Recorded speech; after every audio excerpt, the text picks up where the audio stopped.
All right, welcome to this explainer. Today, we're diving into a high-stakes intellectual showdown straight out of the ancient Mahabharata. And let me tell you, this feels way less like a quiet, stuffy academic dispute and a lot more like a sudden death rap battle. Seriously, we're unpacking a story where words are literally weapons and philosophical differences aren't settled with handshakes. They're settled with executions. So, what exactly happens when an ancient philosophical debate carries a literal death sentence? Well, that is the tense reality we're decoding today. We're going to translate these cryptic, ancient texts into a thrilling narrative of a life or death duel. Just imagine a royal court packed with the absolute sharpest minds. But losing an argument doesn't just bruise your ego, right? It costs you your life. No pressure. And the epic, aggressive trash talk we're about to see comes from our ultimate underdog. Picture this. A young boy named Ashtavakra, who is physically deformed, crashes this massive assembly of powerful elite monarchs. He is totally unintimidated. In fact, he's loud. He walks right up, challenges the undisputed intellectual champion of the court, and literally warns him not to awaken a sleeping tiger or step on the head of a venomous snake. Talk about an entrance. Let's look at our combatants for a second. In one corner, we've got our underdog, Ashtavakra. He's fighting for the concept of Vedic unity and a single supreme being. But his motivation, it's deeply personal. He is there to avenge his father, who was actually drowned by his opponent. And in the opposite corner stands Vandin. This guy is the elite, undefeated champion arguing for Buddhistic fatalism and duality. Oh, and he's the very man who personally sentences the debate losers to a watery grave. Okay, so let's dive into this bizarre battle format. These two don't just trade standard, wordy arguments. No, they trade rapid-fire riddles, and they do it by counting up sequentially from the number 1.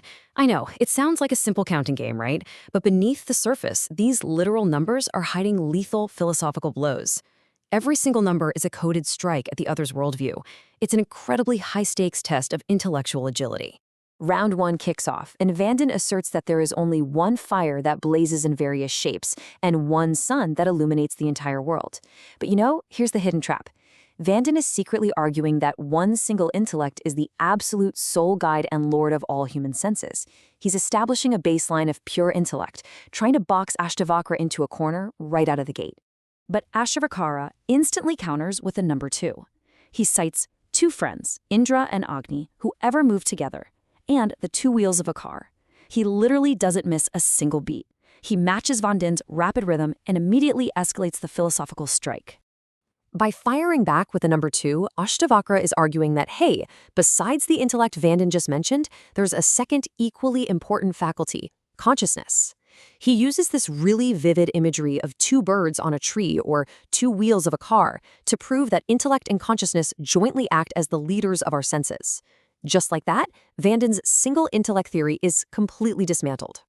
The volley continues back and forth, but let's fast forward a bit to round 5, where the pace really quickens and the stakes get terrifyingly high. Vandin boldly cites the 5 sacred rivers and the 5 locks on the heads of the Apsaras. On the surface, sure, it sounds like just a poetic list of 5s, but beneath that poetry, a profound philosophical trap is being set.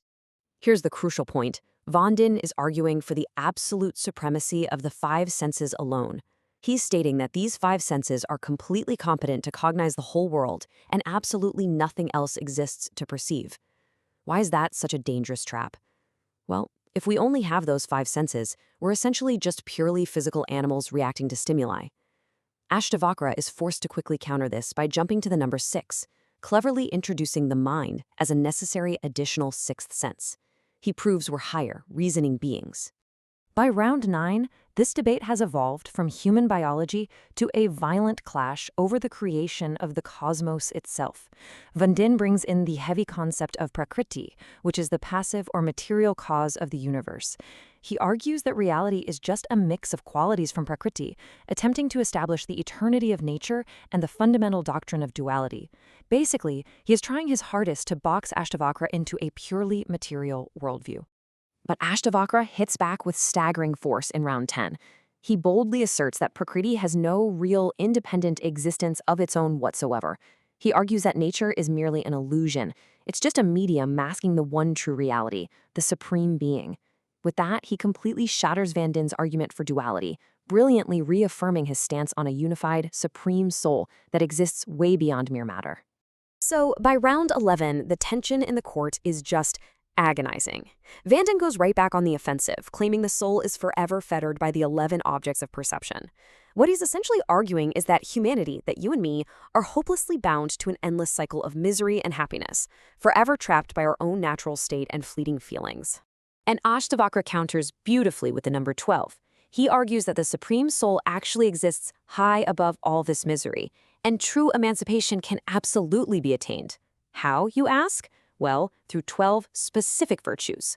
We're talking foundational practices like truth, forgiveness, and charity, all the way up to absolute concentration and control over the senses. It is a profound roadmap to freedom, and he delivers it right in the heat of a deadly battle. Now we have reached the absolute climax, the fateful, sudden death 13th round. The entire assembly is literally holding its breath. It's here where Vandin attempts to deal the final lethal blow. He brings up the 13th lunar day and the 13 islands on Earth, desperately trying to prove that virtue alone simply isn't enough for emancipation. Vandin makes his intricate, poetic argument about the number 13. But then, he falters. His mind completely blanks. He stops halfway through his verse, head downcast in dead silence. And without missing a single beat, Ashtavakra ruthlessly steps in and completes the final verse for him. He proves that those who surmount ignorance, using his 12 virtues, actually destroy and devour the 13 bindings of the world. Ashtavakra sees as a flawless, undisputed victory. As you can imagine, the entire royal assembly breaks into a massive, deafening uproar. The victorious underdog doesn't waste a single second. Ashtavakra immediately turns to the king and demands that the champion face the exact same watery execution he forced upon Ashtavakra's own father and countless other scholars. Seize him and drown him in water, he declares. But then comes a massive, unbelievable plot twist. Vandin speaks up and reveals he has absolutely no fear of drowning. Wait, why? Because he is actually the son of Varuna, the mythological sea god. He confesses that the defeated scholars were never actually murdered at all. They were simply sent down to the ocean to witness his father's magnificent 12-year sacrifice. And guess what? Now that the 12 years are up, they're already on their way back. The resolution plays out so rapidly, it's almost cinematic. Minutes after his defeat, Vandin willingly wades into the waters of the sea to join his father. Shortly after that, Ashtavakra's long-lost father, Kahoda, miraculously emerges safely from the waters, full of praise for his brilliant son. Finally, the victorious young hero is instructed by his father to go bathe in the nearby Samanga river. And here is the beautiful, totally symbolic conclusion to Ashtavakra's journey. The exact moment he plunges beneath the waters of the Samanga river, all of his crooked, deformed limbs are miraculously made entirely straight. This isn't just physical healing, you guys. It represents his absolute intellectual perfection and his definitive victory over duality. He emerges from the purifying waters whole, vindicated, and utterly triumphant. This fierce, ancient duel from the Mahabharata proves that true wisdom often hides just beneath the surface. It's never just about counting numbers, is it? It's about decoding the fundamental nature of reality itself. So the next time you encounter a cryptic idea, a tough text, or a challenging debate, how are you going to decode the hidden meaning? Will you accept the literal? Or will you awaken the sleeping tiger of your own intellect to find the truth?